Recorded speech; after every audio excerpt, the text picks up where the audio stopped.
因为疫情的影响，最近各国的流行音乐拢透过线顶演唱会的方式来甲全球各所在粉丝做互动。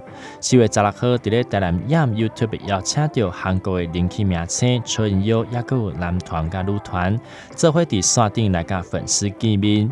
伫咧最近疫情爆發的狀況之下，會當唔免出門，透過線頂買當參加精彩的演唱會。大家又可以看到了，台南好樣又來了。这一次我们举办的线上演唱会是World K-pop K-pop 这个是全台湾第一次办这样子的一个线上演唱会。最重要的2个元素，第一个我们还是邀请到这个最当红的韩团，包括主持人来这个做一个表演。第二个在线上的一个表演。